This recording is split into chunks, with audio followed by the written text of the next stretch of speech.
Bonjour, mes enfants. It's Uncle Dan, the Vinyl Man. Oh, Uncle Dan.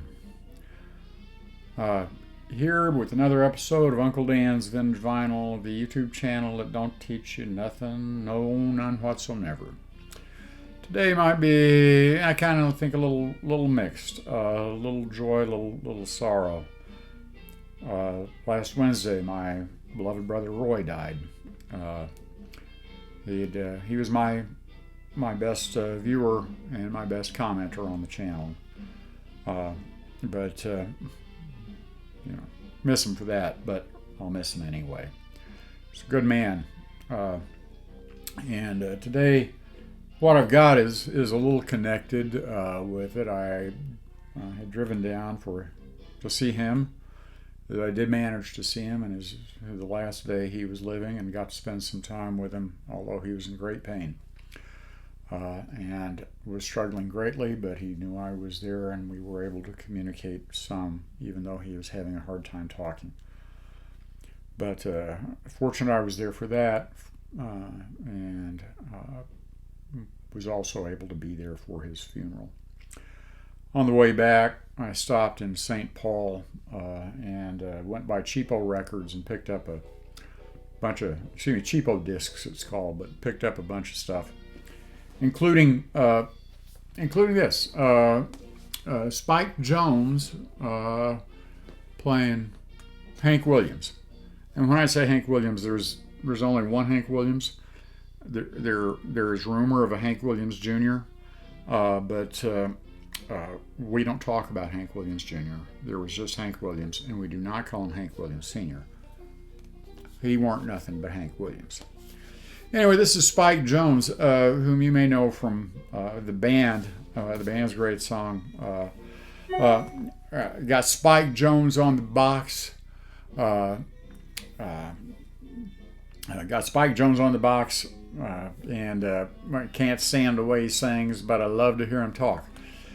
This is all, this album, it's the only Spike Jones album I have, but this album is entirely instrumentals. Dixieland style, or Dixieland take on Hank Williams.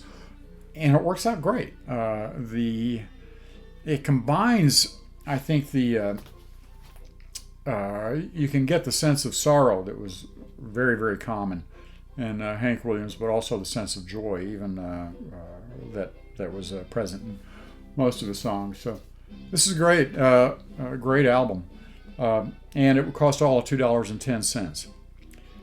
That takes me to MoFi and the MoFi records and the continuing saga, the continuing wringing of hands, the continuing clutching of pearls in the vinyl community over MoFi. And if you love MoFi, I got nothing. I ain't gonna say nothing against you. You love MoFi, okay? But I paid $2.10 for this album, and it sounds great. I got it playing on a Sansui SR535 with an Audio Technica cartridge. I'm forgetting right now which one it is, which flavor it is, but a good Audio Technica cartridge, something of a vintage cartridge, but still excellent cartridge. Sounds great. You don't need MoFi to sound great.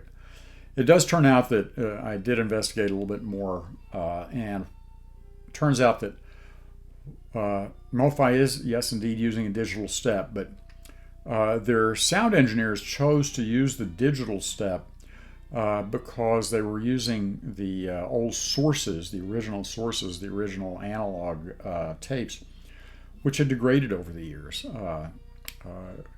Vinyl is very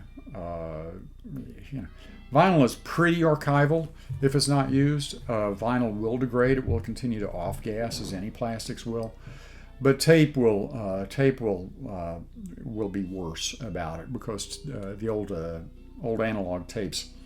You're going to have the tape base, the plastic base, will continue to off gas. It will become brittle, and also you'll get over time degradation of the magnetic signal. So you'll get greater noise from both of those. So the I don't know this for sure, but I do know that what's being said is that the sound engineers at MoFi said, look, we can put these tapes in digital format and very high quality digital format with, I forget how many bits, it's like 256 bits or something like that deep, which is astonishing. Catch all of the information and then remove the noise from the signal. And so you get a better sound. And they can remove the noise, and you can get a great sound from the original master analog tapes.